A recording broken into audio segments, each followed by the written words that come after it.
Winter will not give up. I'm Mark Sponsler, and welcome to the Stormsurf Video Surf Forecast for the week starting Sunday, April 17th.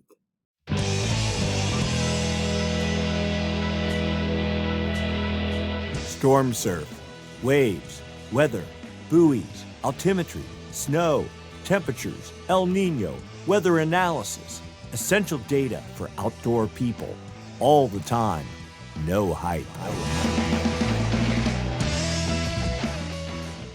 Looking at significant wave heights for the North Pacific Ocean, we have, yes, a storm producing 39-foot seas in the northwestern Pacific Ocean, pushing over the dateline unbelievably and forecast to make its way into the Gulf of Alaska in the coming days. This is good. Swell will result for Hawaii and the U.S. West Coast.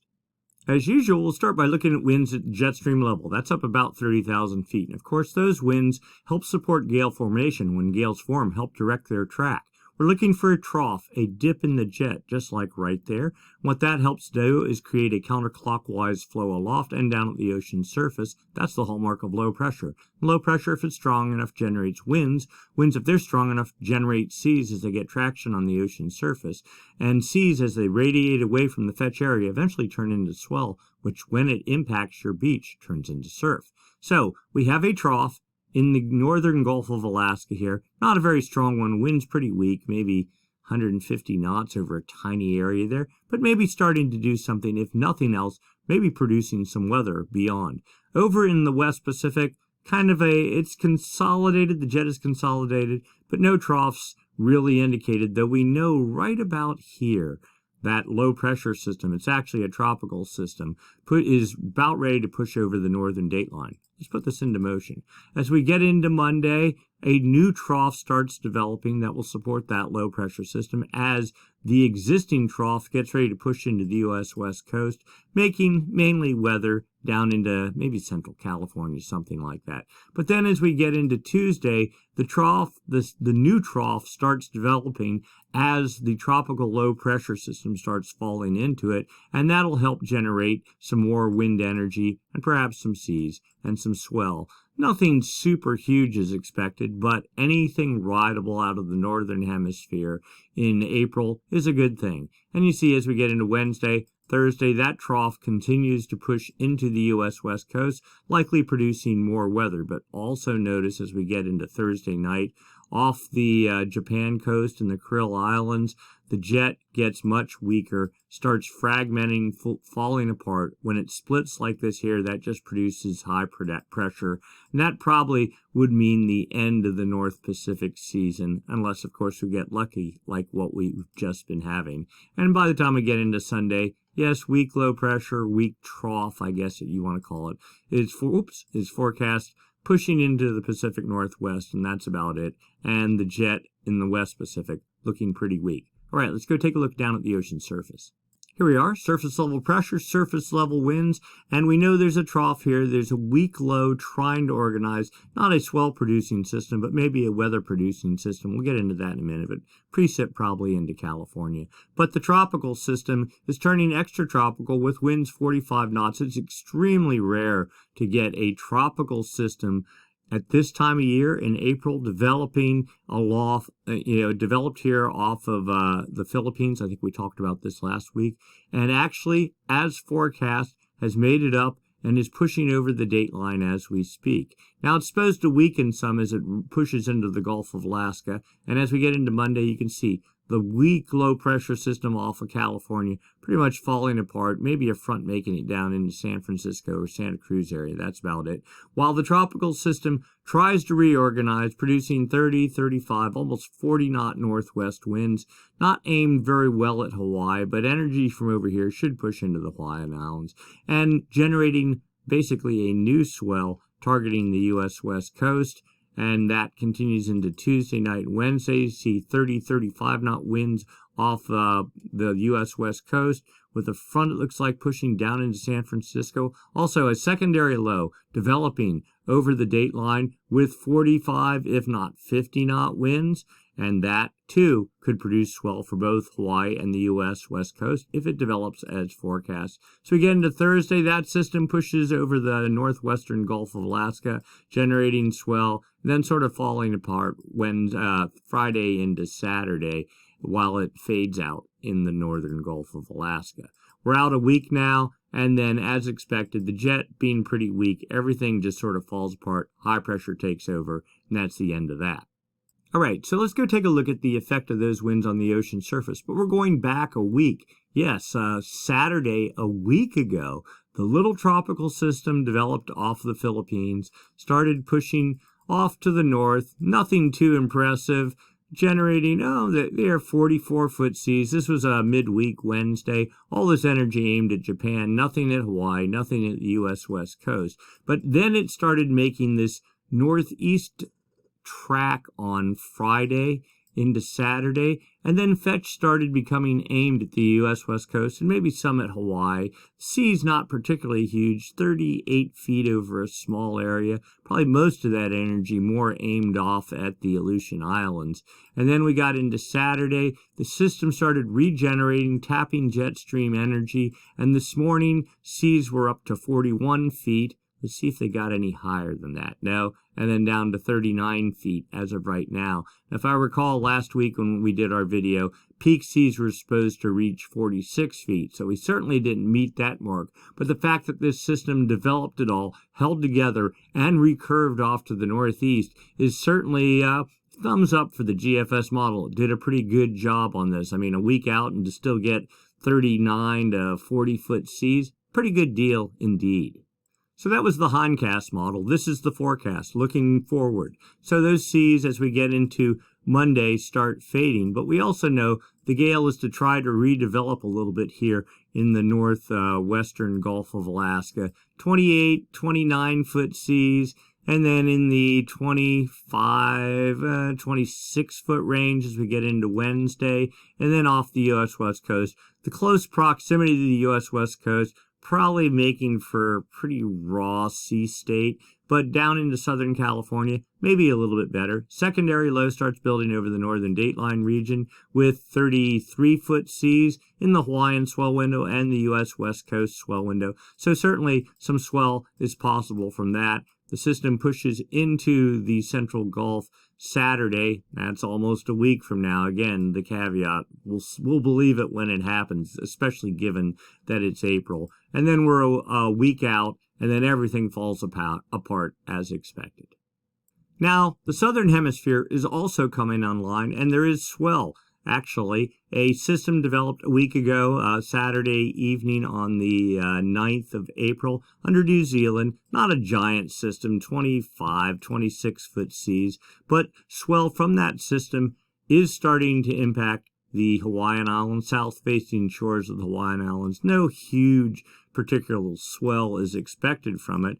And then we had another system push under New Zealand on Wednesday, Thursday, but it basically fell southeast and fell apart.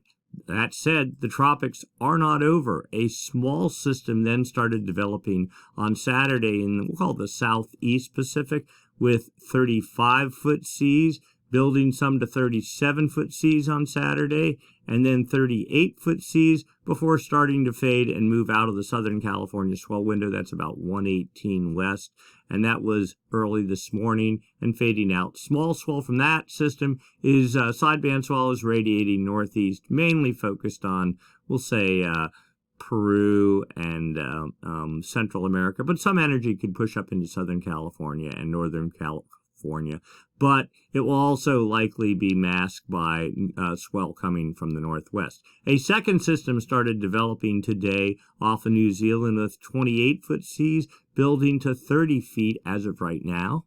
And then moving forward to the forecast model, continuing into this evening, 29 to 30-foot seas, and even holding into Monday, pushing north a bit more. That's a key part about this system. It was, and we'll go back just a little bit here. There you go. And you see it sort of pushing off to the northeast, and that is better for getting swell up into the Hawaiian area and up into California. that system is to fade out by Tuesday and Wednesday. Maybe a small secondary system focused, very tiny system, 30-foot seas, but aimed a little bit north to the northeast. So maybe some swell from that for mainly Southern California.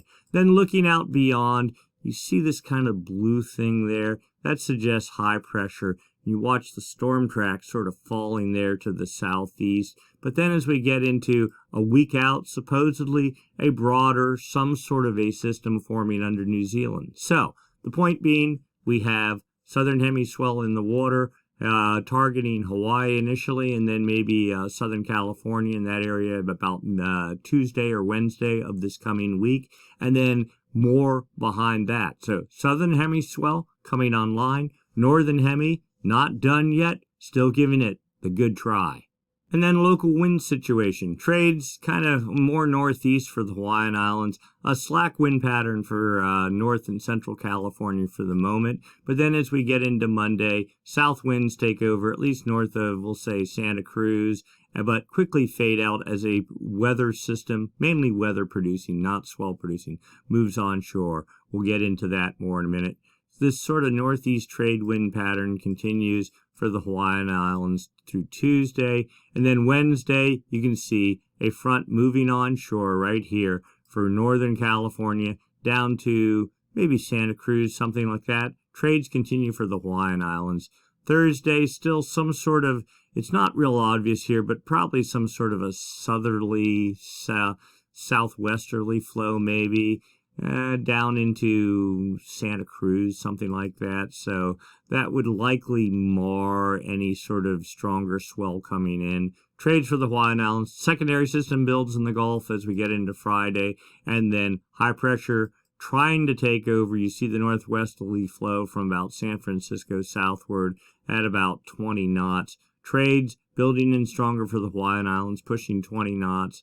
And as we get into the weekend, lighter wind regime from, we'll say, Santa Cruz northward, and not so bad. And trades then for the Hawaiian Islands as well. We get 180 hours out. Pretty much the same situation. So, but at some point, the expectation is high pressure will build in strong as the last of the low pressure moves out. And you'll have strong northwest winds for California and already strong trades holding for the Hawaiian Islands, not atypical of a La Nina spring. Precipitation forecast. So we know one small weak system pushing into, we're just looking at Northern California right here, right there's San Francisco Bay Area. Weather making it down to San Francisco maybe Monday night. As far as Santa Cruz, first thing Tuesday morning, a little bit of snow for the Tahoe area. Maybe pushing it down to perhaps Mammoth, but kind of falling apart. Stronger system behind that, again making rainfall down, this time to Big Sur, something like that, and snowfall for higher elevations of the Sierra, mainly focused on Tahoe down to, we'll say, Mammoth, but perhaps some south of there on Thursday into Friday, and that system fades out. And then we have the high pressure regime trying to set up. You see still weather for the Pacific Northwest, but making it maybe to Cape Mendocino, and that's about it. And we're 180 hours out. There has been good rainfall in the San Francisco Bay Area, maybe inch and a half, something like that. Snowfall for the Sierra, pretty good amount. In fact, let's go look at the forecast first.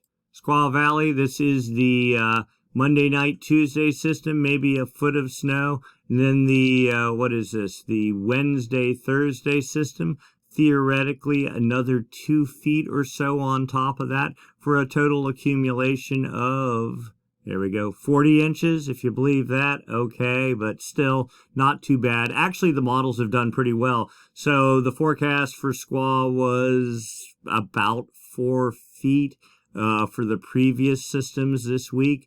And what actually fell was about 43 inches. Now, the key on that is yes, there was snow down to about 4,500 feet. You could see it just driving on 80. And then decent snow starting about 6,500 feet. But there was sort of this rain mix thing going on. And really most of the good precipitation started at about 75 to 8,000 feet. And above that, it was good snow, powder coverage, pretty much the past 4 days. So we'll get a little break on Monday, and then it starts up again on Monday night, Tuesday, and then again perhaps later in the week with another 3+ feet, something like that.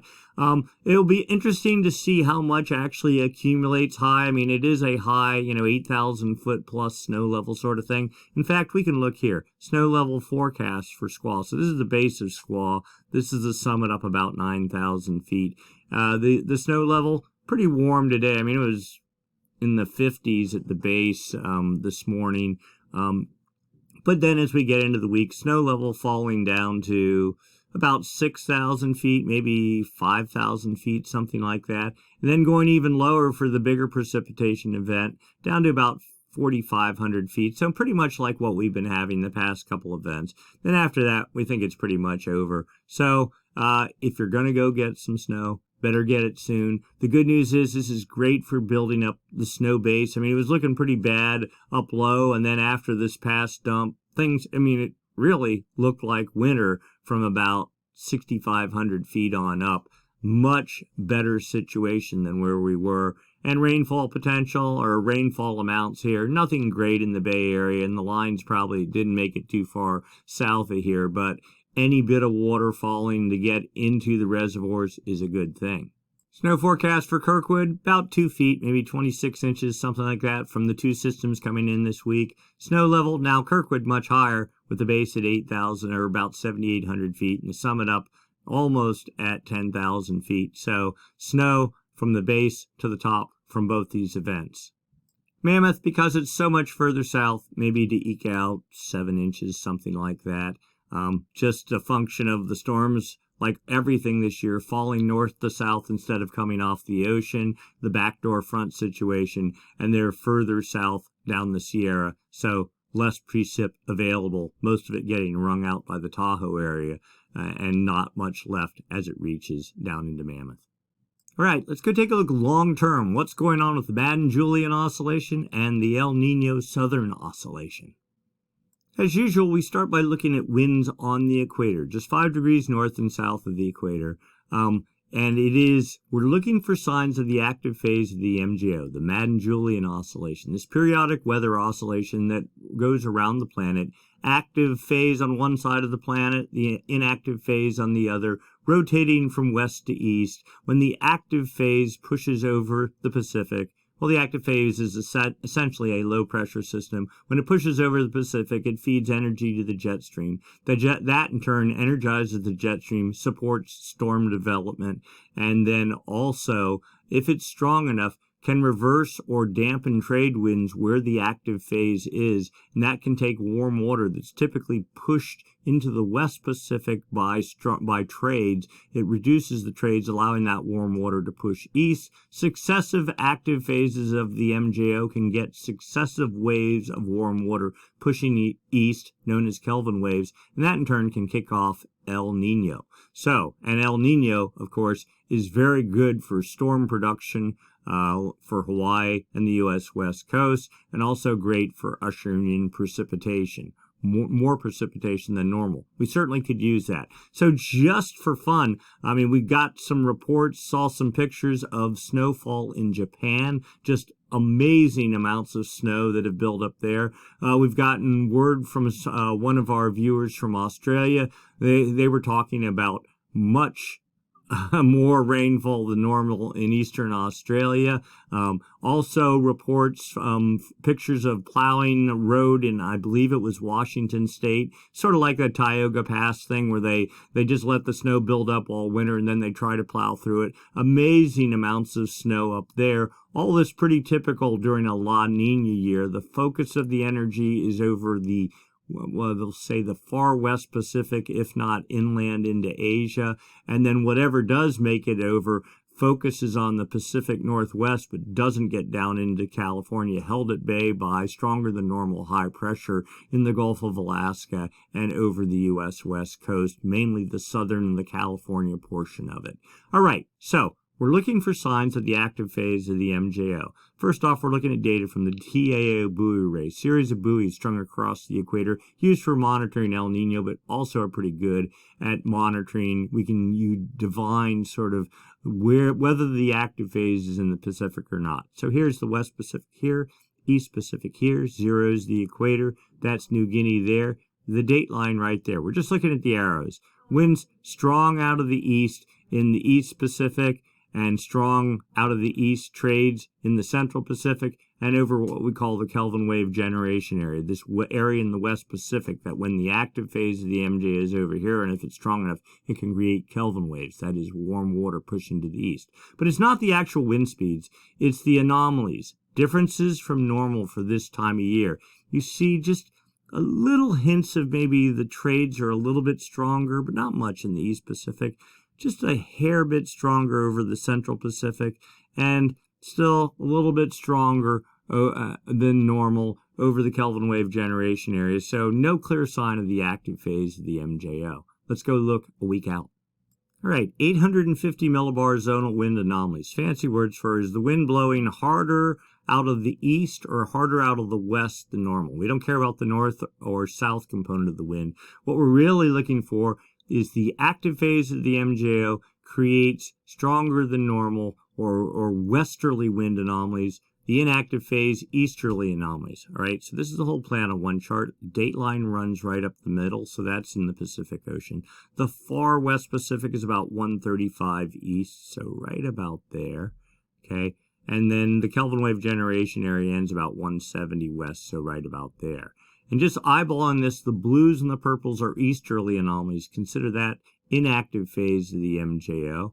And then you see here March, late March, you see westerly anomalies pushed into the Pacific, active phase of the MJO. And then they sort of held in the far West Pacific, still filling about 50% of the Kelvin wave generation area, till about a week and a couple of days ago. And then here we are today. Easterly anomalies in control, and if anything, building as we get into a week out. So probably the inactive phase of the MJO setting up. Let's dig deeper. Outgoing long wave radiation. In other words, cloud cover. Is there more cloud cover or less cloud cover than normal? And so what this means is the active phase of the MJO, we said, is a low pressure system. Low pressure systems generate clouds. So if you have the active phase of the MJO, you're going to have more clouds than normal, less sunlight reflecting off the ocean surface. So these blues here are negative anomalies, that meaning less sunlight reflecting off the ocean surface.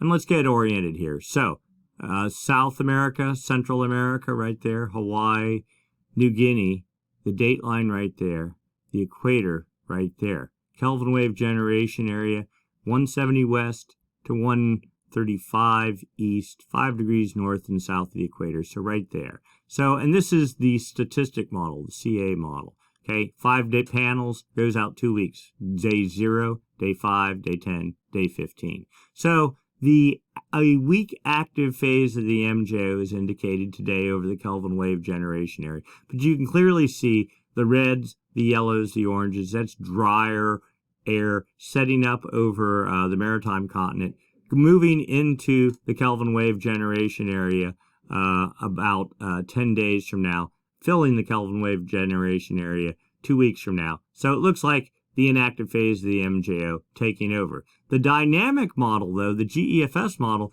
not quite so certain about that. In fact, well, there you go. Okay, we're going to show this. There's the same initial condition, the inactive phase trying to push into the Kelvin wave generation area 5 days from now, then just fading, and the active phase returning. So notice, here is the last frame of the statistic model. Here's the last frame of the dynamic model. A considerable difference between the two models. Let's dig deeper.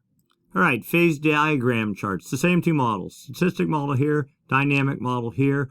The MJO, the active phase, moves from the west-east, from the Indian Ocean, over the maritime continent, think like Bali, to the West Pacific, over the East Pacific, under the United States, across the Atlantic, over Africa, back to the Indian Ocean. The heavy dot is where the active phase is today. So in the East Pacific, we'd say, and the further that dot is away from this circle, the stronger the active phase is, but it's pretty close to the circle, so we'll call it a weak active phase. And this model, the statistic model, suggests the active phase moving to the Indian Ocean 2 weeks from now, and anywhere from exceedingly weak to maybe moderate, so pretty widespread there. The dynamic model basically suggesting the same path, maybe the active phase making it to the East Indian Ocean, but exceedingly weak. And I think that's why this model is suggesting that, if anything, sort of a return to a neutral pattern 2 weeks from now, where this model suggests, well, wherever the active phase is, the inactive phase is basically on the other side of the planet. So the inactive phase would be smack in the middle of the West Pacific, according to the statistic model. The dynamic model, just very much unsure, maybe no real MJO signal. And then the upper level model, going out 40 days, 5 days each panel. Let's get oriented here. Peru, Chile, Central America, little dot there, that's Hawaii, New Guinea, Philippines, Kelvin wave generation area. That's where all the action is, on the equator, right there. And there's the date line right there. So right in here is what we're interested in. The oranges and reds, drier than normal air, the inactive phase of the MJO. So this model, and this is a statistic model. We've kind of figured that out. We're not certain, but that's pretty sure what's going on. Suggests so the greens, wetter than normal air. So the active phase of the MJO somewhere in the Central Pacific and moving into Central America through May 2nd, while the inactive phase sets up in the West Pacific, pushes its way across the Pacific into about mid-May, and then a weak active phase, sort of a mixed pattern, follows after that. So the only real strong signal here is the inactive phase.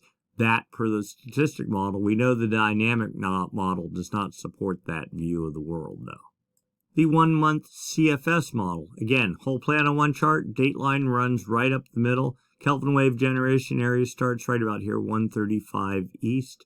All right. The solid black contours are the active phase of the MJO. The reds are westerly anomalies. The blues, easterly anomalies. You can clearly see this sort of just perpetual, since January, active phase of the MJO locked over like the maritime continent, something like that, which would go exactly with what we talked about the snowfall in Japan, the rainfall in eastern Australia. You see the active phase, this started in about mid-March, tried to make it to almost the date line, dragging some westerly anomalies into the Pacific Ocean, but kind of stalling there.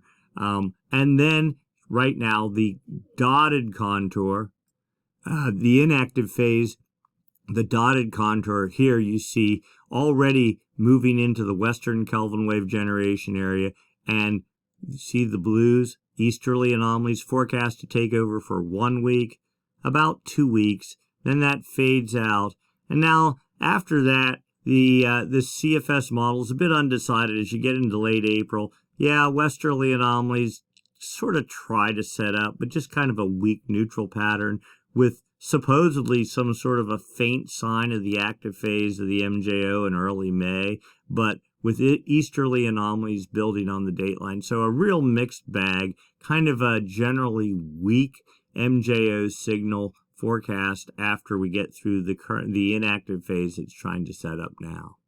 And then finally, the CFS model going out 3 months, all right? Past activity is down here. The forecast, that line right there is today. The forecast is up above. What you can clearly see, and the date line runs right up here. So the Kelvin wave generation area starts about 135 east. So here.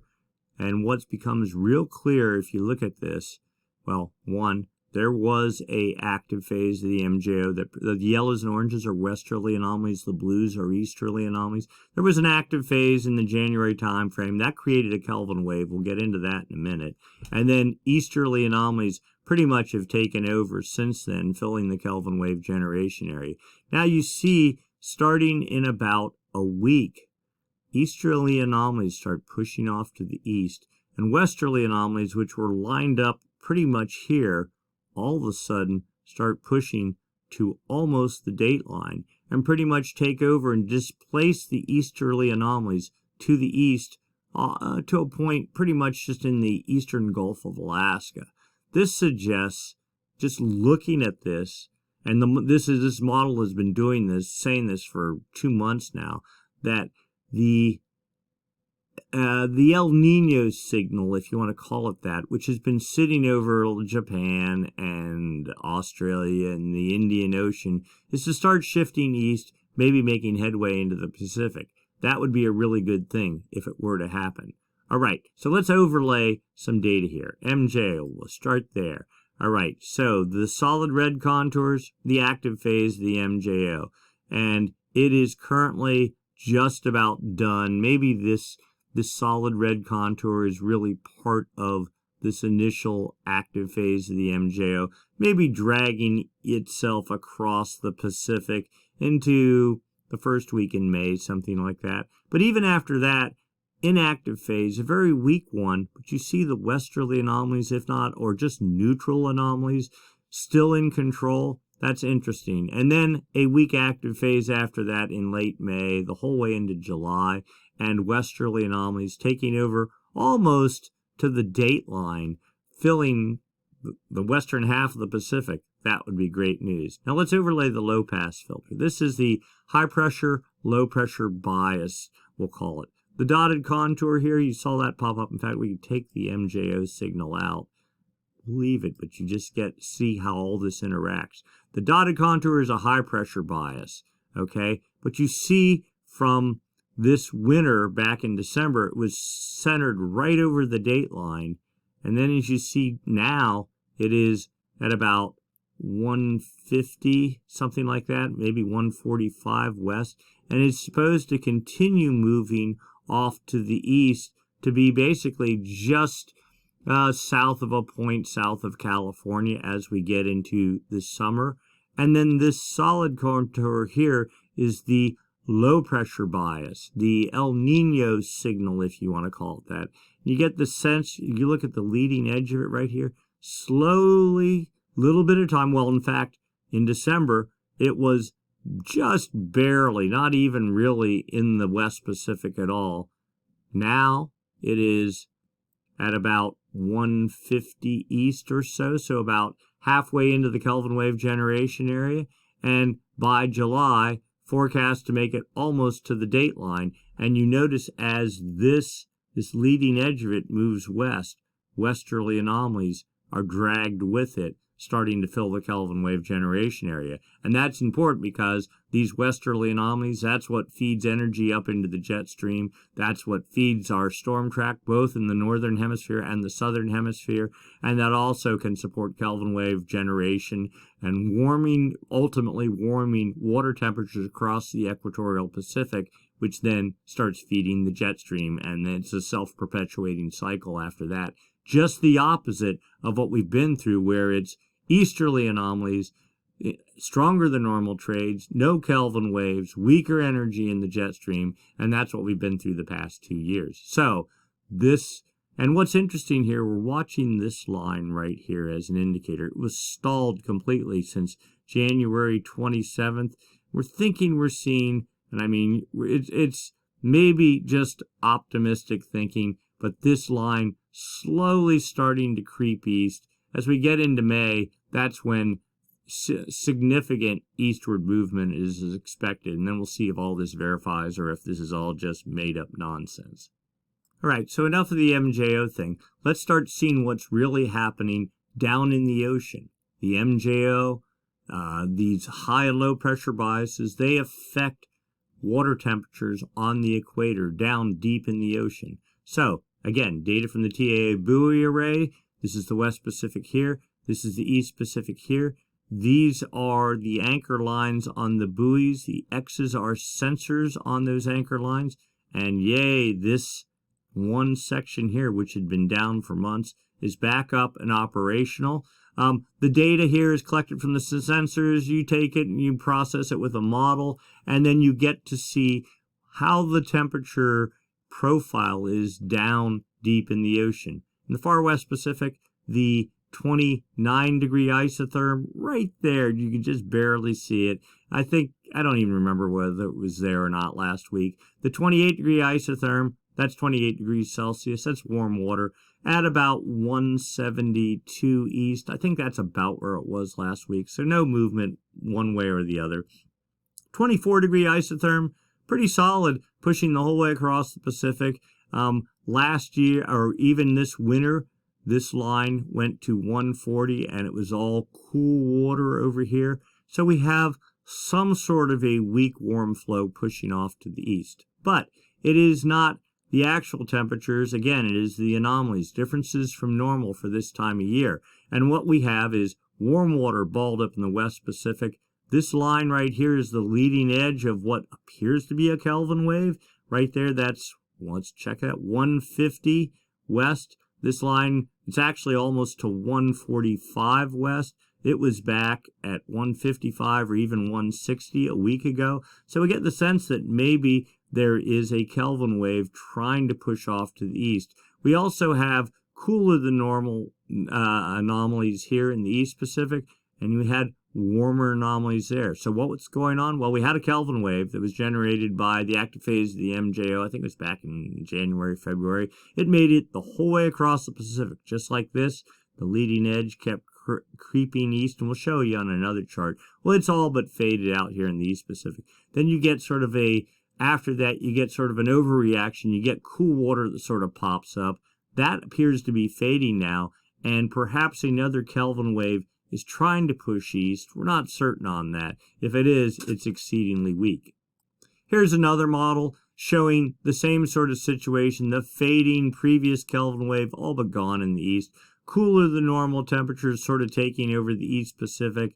And then this potential Kelvin wave-like thing at about 150, 155 west, something like that. We'll keep watching this. I mean, there's a good amount of warm water there. The thing was the active phase of the MJO that made this right here in the late March, April time frame. It wasn't particularly strong. It didn't push very far across the Pacific. But it did produce we'll call it a 2-week window of pretty solid westerly anomalies. So maybe that set up a Kelvin wave, or maybe not. We'll just have to keep our eyes right in this area here and see what develops, see if this warm water continues pushing off to the east. Sea level anomalies, right? Satellite data. What's this saying? These are not temperatures. Let's get oriented first here. Say equator there, dateline there. South America, this is Chile, Peru, Central America there, Baja, California up there, Hawaii right there, New Guinea right there. So this is not temperature data, though you see negative anomalies in blue, positive anomalies in red. But what this is the height of the ocean. Take out the waves, take out the wind waves, take out the tide. Is the sphere of the ocean higher or lower than normal? We're talking small amounts, 10 centimeters. What's that? Not very much at all, but the satellites are quite sensitive. So warm water at depth expands. That'll create a bump on the ocean surface, like there, 10 centimeter anomaly, 25 centimeter anomalies there. Cool water at depths contracts. It'll create a divot on the ocean surface. And like what we have here, 10 centimeters and 10 centimeters below normal there. Now, let's put some things in perspective. We had a 15 centimeter, and it's only on the equator, only 5 degrees north and south of the equator. That's what really matters. You can see Kelvin waves pushing across the Pacific using this. So we have higher than normal anomalies here. Notice his little finger here pushing across. It's been here. Sort of indicative of a Kelvin wave, but it really needs to be more on the equator, one would think. But we had 15 centimeter negative anomalies here 2 weeks ago. They started fading, and they're continuing to fade in coverage, suggesting this whole area is like sort of a upwelling phase of the Kelvin wave cycle. Pretty typical if you have a Kelvin wave hit, which did, it's been hitting over the past 2 months. If it's fading, then you get a cold upwelling phase for a little bit, and then maybe another Kelvin wave behind that. We're not sure, but we'll keep monitoring. So this chart sort of puts everything into perspective. West Pacific here, East Pacific here, upper ocean heat anomalies, the upper ocean, the upper 300 meters of the ocean. You can see patterns like, again, this is the West Pacific here. You see warmer, the oranges and yellow, warmer than normal water. That was a Kelvin wave. The last of, well, that was the second Kelvin wave. This was May of 2021. Here's the last one. It was June of last year, and it faded. Then we got this La Nina signature. 1, 2, 3 cold upwelling events. And let's see, where's the date line right here? Date line's right there. So filling pretty much the eastern equatorial Pacific, classic La Nina pattern. And then in December, we had the active phase of the MJO, producing westerly anomalies. It's produced a Kelvin wave that has been pushing into Ecuador, finally faded about this week, something like that. Then here is this next thing. We're not sure whether it's a Kelvin wave or not, trying to push off to the east a little bit at a time. See, we got a couple of false start ones there as well last year, and they made it to about 170, maybe 165. This one's already almost at 160, so it's making further progress. Also, notice we had this little upwelling event after this Kelvin wave impacted, but it's continuing to fade. So, again, we're not sure exactly what's going on. We're hoping a Kelvin wave was generated, but the active phase of the MJO that just finished off was pretty weak. If this is a Kelvin wave, it is going to be a very weak one. All right, let's go to the ocean surface. Sea surface temperature anomalies. All right, South America here, Chile, Peru, Central America, Baja, California, Hawaii there. Again, it's only, the equator is right there, 5 degrees north and south of the equator. Clearly, compared to last week, a lot more cool water developing along Peru. It seems to be making inroads. There was this warm tongue right here. That was what resulted from the Kelvin wave that had been erupting off of Ecuador. It is continuing to fade and steadily fade. We know that there was a cool pool of cool water that developed out around 140 west. That appears to be starting to manifest in this image now. So let's dig a little deeper. This graphic tells the story well. Sea surface temperature trend for the past 7 days. South America, Central America, Hawaii, the equator right there. The dark blues. Water trending colder, much colder, right off of Ecuador. We suspect this is associated with that cool pool of subsurface water that we saw. It was out somewhere here. We think it's starting to erupt to the surface here. That would not be unexpected. No significant warming otherwise. So right now, a cool upwelling event for the moment. And then the backed off view. Again, cooler waters along Peru. We know temperatures are fading here. A little bit of warming off of Central America, but still this unmistakable La Nina signal, cooler than normal waters on the equator from Ecuador the whole way past the date line to almost New Guinea.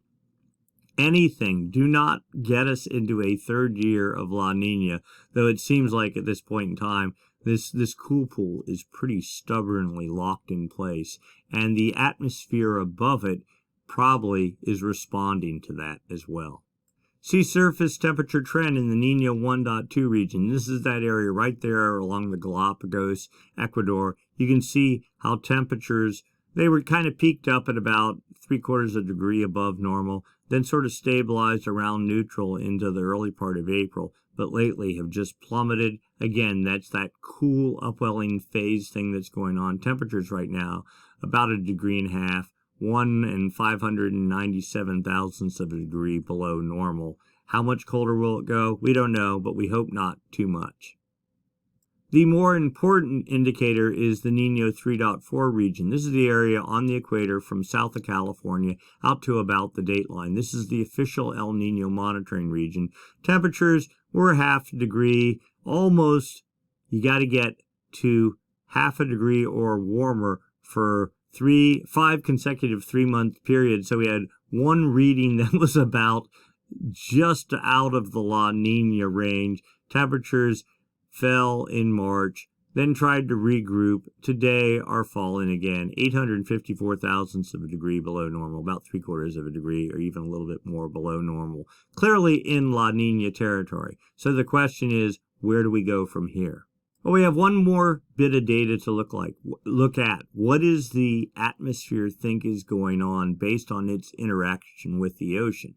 So it's the Southern Oscillation Index, difference in pressure between Darwin, Australia, and Tahiti, Darwin in the Indian Ocean, Tahiti in the Pacific Ocean.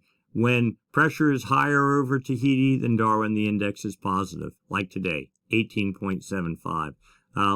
Sort of La Nina-ish, inactive phase of the MJO indicating. And you just scroll down here and you see, well, we were up to 31.8 at one point in April and have generally been positive for the past month. 30-day average, 14.36. This is, I think last year we got to plus 19, but that was in January. We're in April, so it's even much delayed, like a late La Nina, if anything. But clearly, you look and you see, well, we've been between right around 13, maybe 14 for the past month. Not a big change, really. The 90-day average, plus 12.32.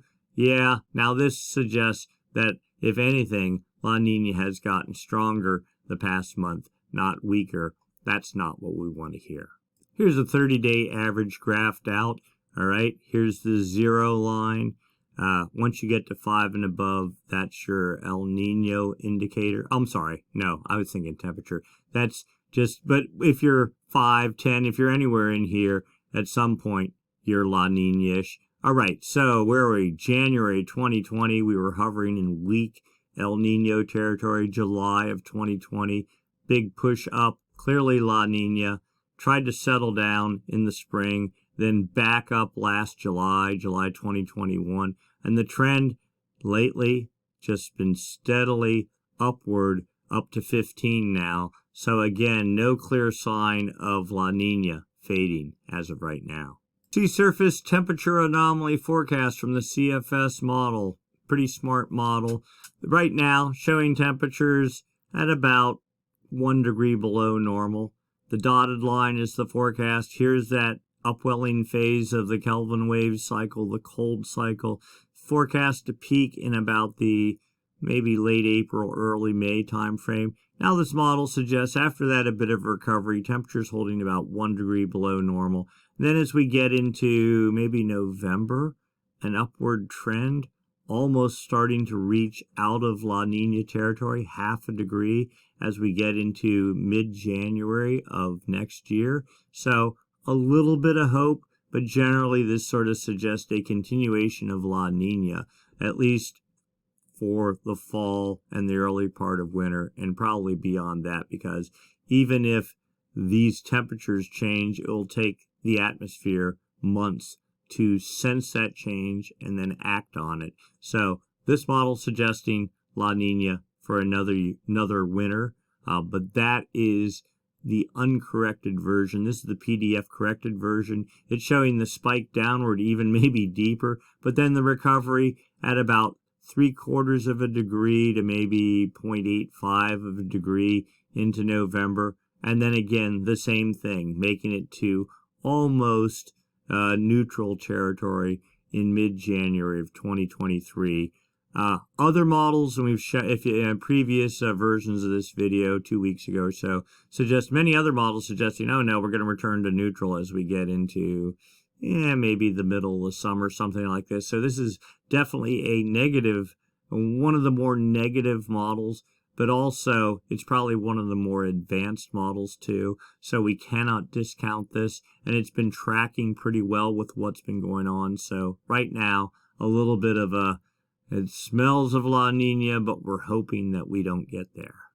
So for right now, and of more immediate interest, a tropical system turning extratropical, pushing over the dateline, forecast to move into the Gulf of Alaska, rebuild some, and produce swell aimed at Hawaii, but mainly the U.S. West Coast. Pretty large swell, potentially. Not big by winter standards, but given where we are, certainly bigger than anything we've seen for a while. And then maybe a secondary system following behind that, producing yet more swell, Probably pretty raw, though, north of Point Conception. At the same time, the southern hemi trying to come online. Small swell hitting Hawaii, bound into the U.S. West Coast midweek, starting Tuesday, Wednesday sort of thing. And then potentially one, if not two more behind that. So we're clearly in the transition.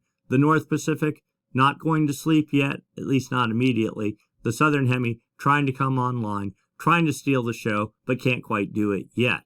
Beyond that, more precip, more snow, more rain, at least down to maybe Santa Cruz, something like that. Snow in the mountains, mainly focused on the Tahoe region. We'll take everything we can get. The more snow in the Sierra later in the season, the better. It'll help fill reservoirs, provide water for Southern California, the whole state of California. We need every drop we can get.